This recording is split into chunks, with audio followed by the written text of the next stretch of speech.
Hi, I did this demonstration for YouTube about 2 hours ago, and I'm rerunning the video. I managed to get my head in the way of half the painting without realising it. So I won't show you the photograph, there's no point. I'll work from this demo. So what we've got is a snow scene for the same area that I worked from yesterday. It's a place at Stowe near Milton Keynes, Middle England. It's a National Trust property which comprises of country house, number of outbuildings, two large lakes. This is one of them, called the lake. The scene was in winter. A friend took the views a couple of days ago. They went up there for the day, and we have a very distant tree area at the back with some lifted out roofs to show snow on them. I'll bring this closer to you so you can see what I'm talking about. They're there. And these islands set back in the landscape or the waterscape. It's very difficult to try to put everything into this sort of scene, or any scene. We have to simplify, be quite ruthless.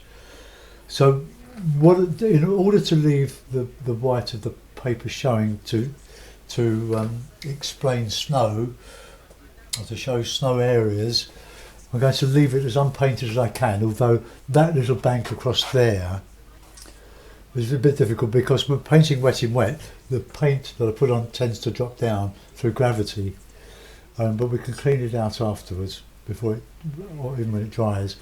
I'll do this part of the lake, not the reflections, but the reflection of the sky in the lake while the painting is wet. And then this area here, this is a snow bank in the foreground. The shape we can establish with some grassy areas the other side going into the water. Right, okay, so I'll put that where I can see it and work from it. Right, now I'm going to wet the paper thoroughly with 2-inch hake. The palette, as usual, is going to consist of lemon yellow, raw sienna, alizarin crimson, light red, ultramarine, burnt umber and Payne's grey. They're student quality, which are adequate for what we're doing. Nice and wet, but not sloshing all over the place. And then I'm going to put a raw sienna wash. The other one, I did a bit of construction work, a few pencil lines to show the horizon and the bit of bank that I wanted to leave white, so I'm not going to bother to do that now. I'm quite unhappy that I've actually wasted a lot of my time doing it. The paper I'm using is 16 by 22, it's half imperial, spiral Langton watercolour paper, £140, a very good paper, but we're all used to using Fabriano now because it comes in the 100 cheap blocks and it's very, very inexpensive compared to this sort of paper. I used to use this a lot when I did watercolours in a previous lifetime. I've only gone back to watercolours in December to help a friend who wanted some demonstrations, but since she only did watercolour, or does watercolour, I thought it pointless doing oil or acrylic if she's not using that particular medium. So I thought I'd better relearn all the techniques of watercolour painting. I used to do a lot of it up to about 15 years ago, but I had quite a bit of success with the oil painting. But now it's back to this, and I'm thoroughly enjoying it. I'm watching Steve Cronin's videos as well. I hope you are, because if you want to learn how to do this, he's got so many videos on his channel. They're really good. We use the same paints, and I took up this type of painting with the big brush and this palette from a guy called Ron Ransom about 30 years ago. Right, going to put some raw sienna in the sky. He discovered this brush and wrote a couple of books on the subject, demonstrated, and he was very, very good into there. You keep that fairly clear of colour. Now while that's damp, clean my brush, go back in with Payne's Grey and Ultramarine. It was a grey wintry day, so I'll just put it in. I won't go down too far with it, but I'll put this in the water. Okay, right, that seems to be okay there. If you can see up in the top right hand corner, I'll try and show you that later. Working on dry paper, that obviously didn't get wet, you can get the sparkling effects when you skate across the surface with a dryish brush and it hits and misses. And it's a technique that you can exploit if you're doing. It's not so easy to do it on wet paper, but that looks a bit dry. So I'm going to put in some distant trees now. My horizon is going to be over halfway up, so I'm going to just put these in. I don't want them dark, too dark, but I want them to register because I want to lift out a couple of areas to show the roofs. And it's no good doing that if my roofs are going to be about the same intensity as the sky or the snow. So I'll just take that across, just a bit of variety, but there's not going to be any detail in this this background. It's too far away, and that's how I want it to be. I want it to lay back in the landscape. So that's the tree line on this landscape. Right, now there were some islands in here somewhere, so let's just get that. So if I just put those in, but I'm going to leave this area for snow. I want it slightly warmer because we're coming forward here. So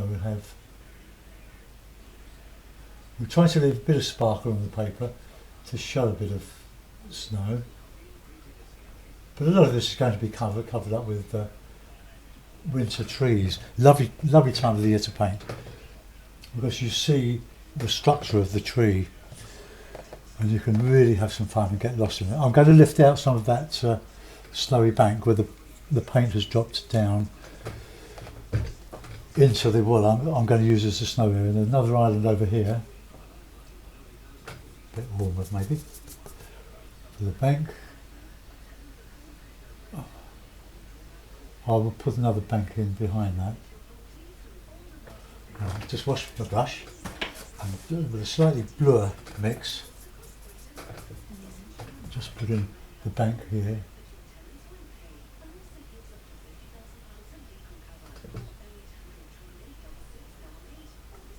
Okay, I'm probably going a bit harder there. There's a bit of Payne's Grey in the mix. The paint that you put on the wet needs to be thicker than the paint that's underneath, otherwise it won't register. It'll just bleed into the surrounding area. Right, okay. So one's slightly nearer than the other. Now I'm not trying to do an exact likeness of the photograph, I'm just trying to simplify everything. We don't want it cluttered. And with this brush, it's hard to fiddle and fuss around anyway. And it's a lot cheaper than an expensive sable. Right, now while it's a little bit yeah, it's a bit damp. Right, I'll let that dry. I'll dry it off a bit at the bottom.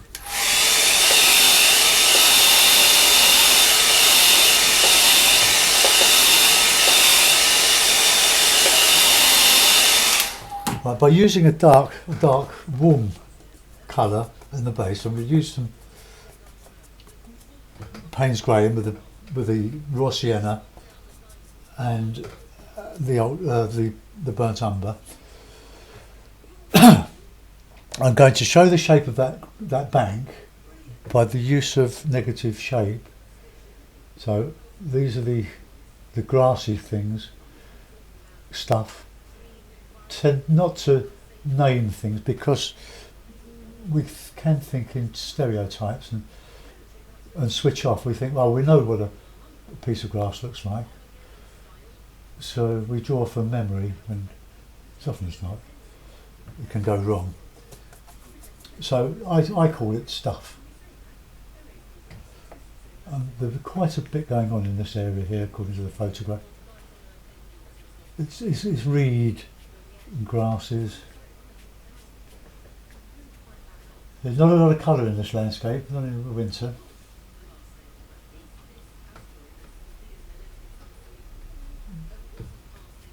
But we can have some fun with it, and I can go even darker in this area.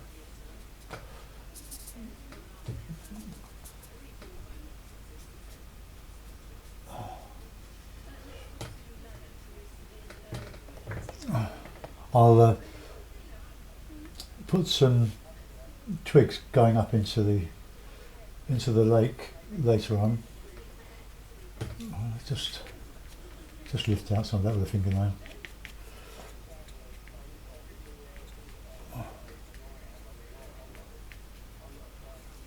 Probably a bit of green. Using the lemon yellow, just to show a bit of variety. Right, just touch a bit in here.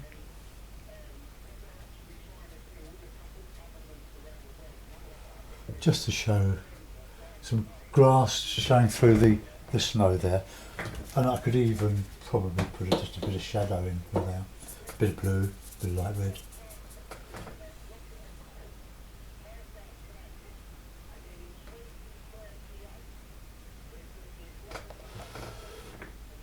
Right, okay, that'll do for that. Right, I'm not going to do any reflection in this area now. I'm going to go in with these trees. If my head gets in the way of this one, give me a big shout and I'll move it, because I'm spending most of my time looking at the painting and not at the, well, this is what I was doing before and all you saw was the back of my head, and when I looked at it, oh no, I can't let that go. Right, so using burnt umber and a mix of ultramarine, good trunk colour, so we'll just start to put these in.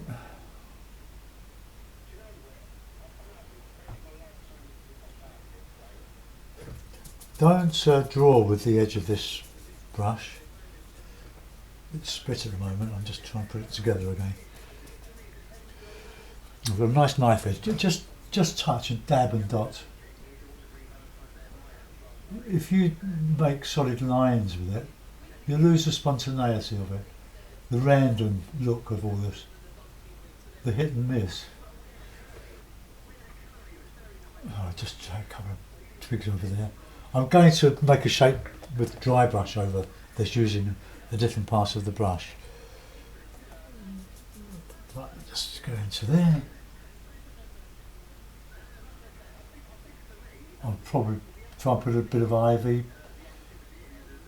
Anything that makes an interesting outline. Make it look as if there's a lot going on here.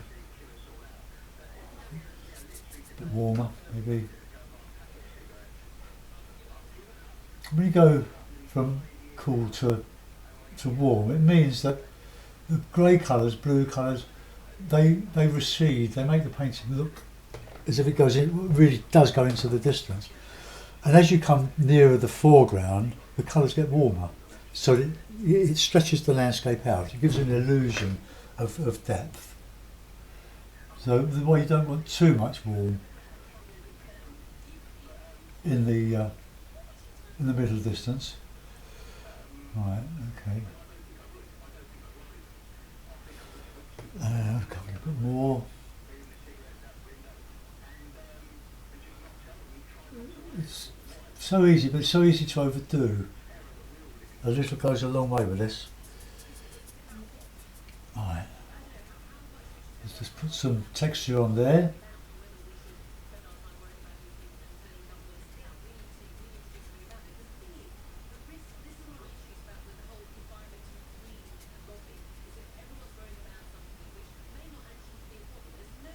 Right, there we go.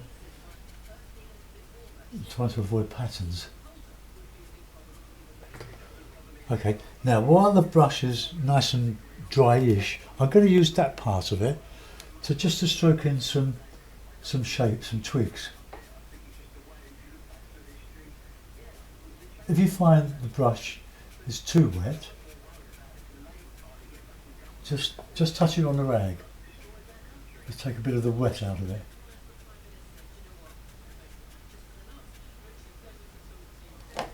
Okay, that's not bad. I'm just going to reinstate this bank here.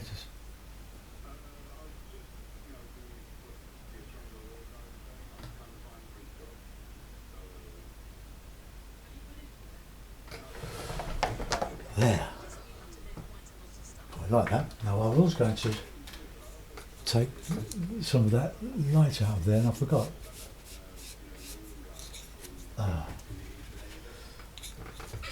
Just done this while it was wet and I forgot all about it.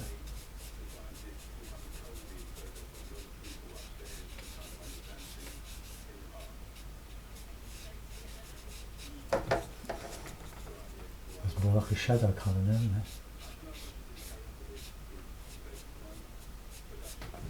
Right, okay. If I put a bit of a bank in there, in front of it.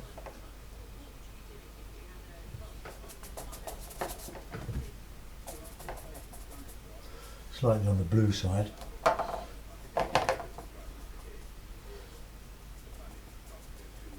Sometimes you need eyes in the back of your head when you do this.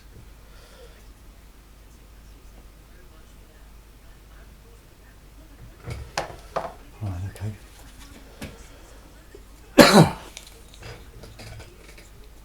And now I'm going to go into the other side now and I'm going to make these trees higher.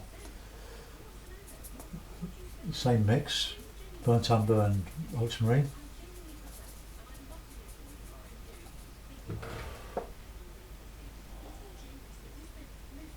Come up here. I don't want both sides to look identical, I don't want to repeat myself. But it's so easy to do, you get lost doing this. It's all very quick and all that, but you get carried away and you forget things like that. And you forget that you're trying to make things look different. You don't want everything looking like a regiment walking by. Just use parts of the brush, all the parts, not just a bit of it. It does so much. Now I'll see if I can strengthen up now some of these.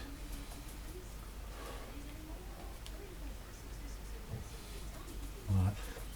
So when the brush splits, just touch it in the water, just the tips, and work away at it like that. Bring the hairs back together again, get your knife edge back.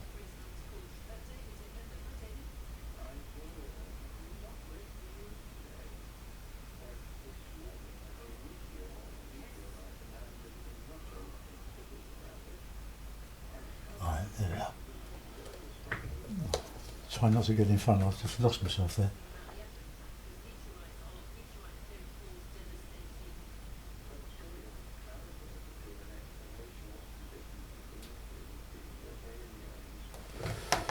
Right, okay, I'll dry the brush off a little bit and using those warmer colours,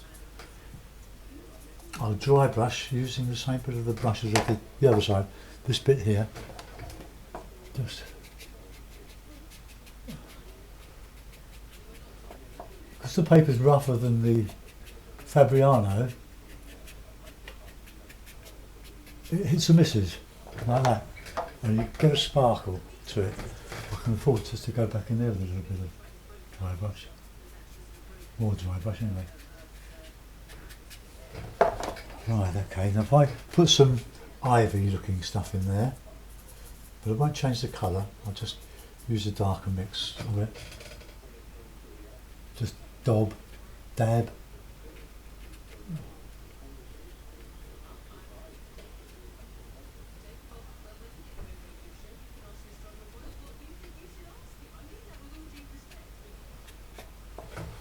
Right, that's okay.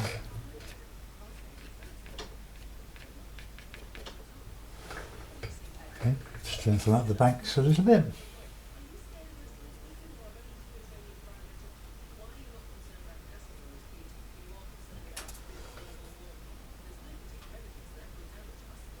Right, okay. Sorry, I'm in the way again.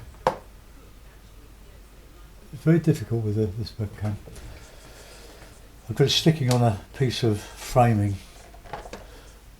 and I'm trying, it's hard to remember not to get in the way because you get intense and you get close up to it when you really should be away from it.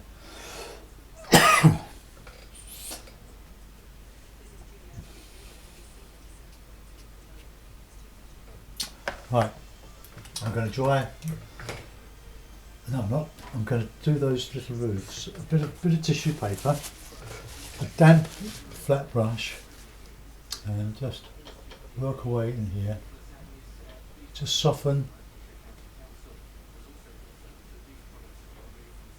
the paint,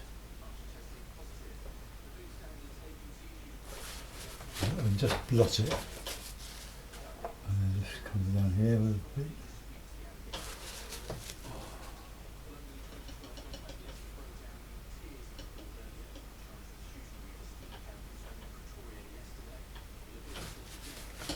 Okay, I'll do another bit in here.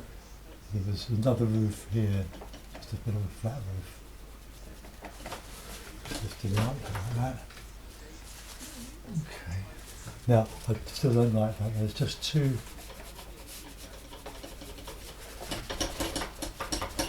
Yeah, that's not going to work. Yeah, so we'll just assume that there's a shadow being cast from a cloud on that bit of the bank. So I'll bring something up in there to cover that bit of the bank up.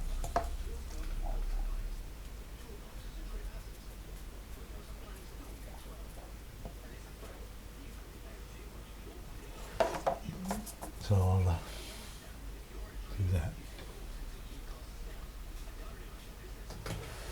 Right, okay, well, it's not too bad. Right, now drying this area here now. I'll just reclip it. Try to get it as flat as I can first. Right.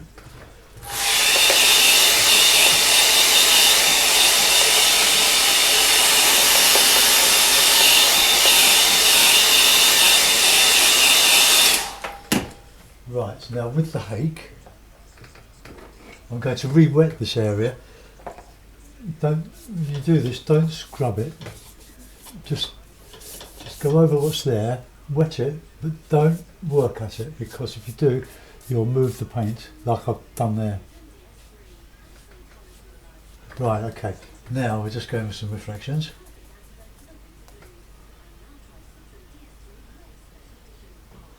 Right, a bit darker there.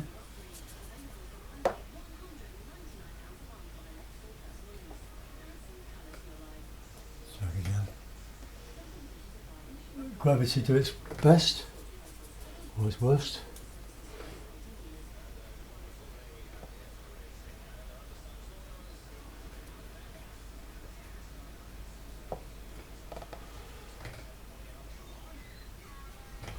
Right, now while that's wet, I'll get the rigger.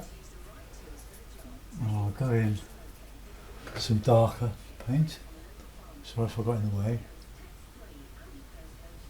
Just drop those in roughly where they are.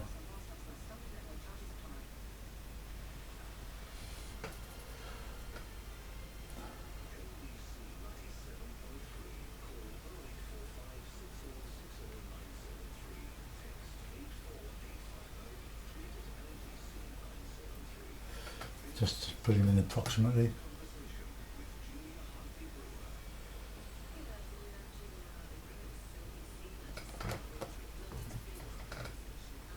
Something like that. Right, same over here.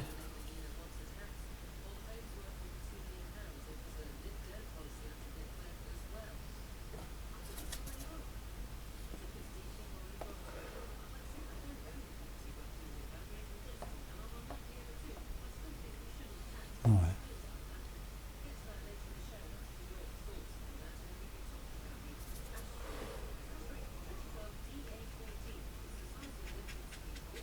Take it down. I'm trying to try and make it look approximately like what's above it.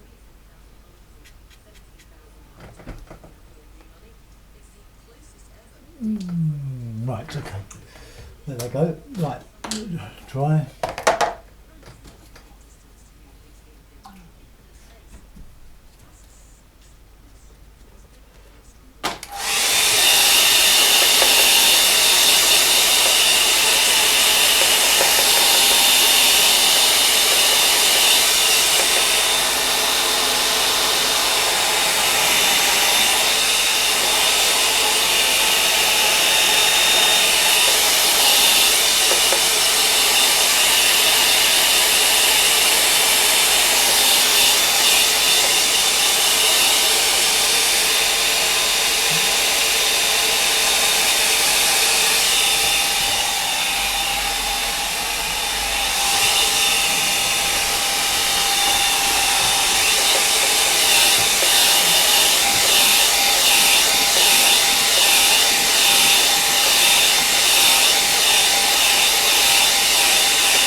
Right, okay. Do some more in this bank now. This here needs some warm, much warmer colours here. So I'm going to mix the warmer colours with reds, the raw siennas, and burnt umber, a bit of blue now, a bit darker.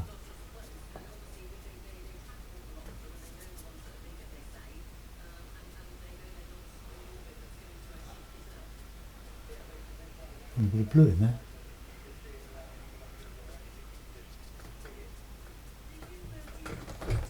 Right, okay. Now we'll use the hake now just to draw in some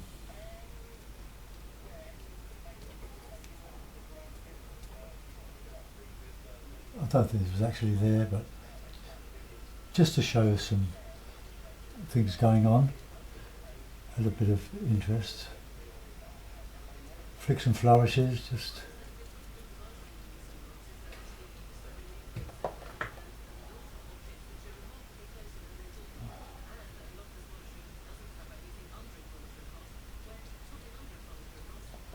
don't overdo.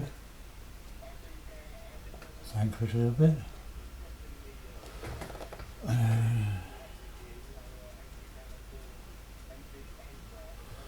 Dry it off a bit.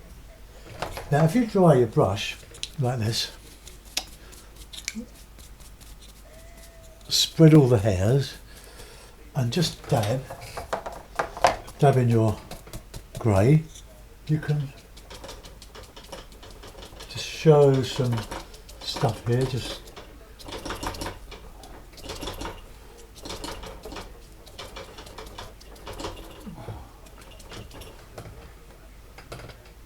nothing very exciting, but right, because we've got one or two of these sticking out of here, can just show a little bit of shadow.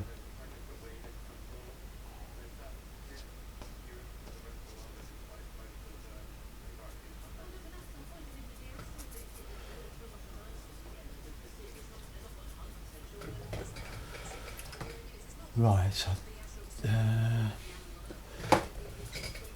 straighten that bank up there a bit.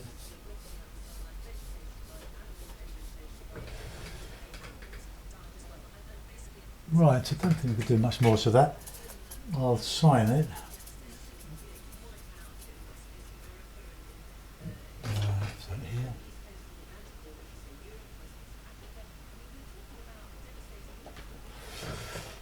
Right, the birds.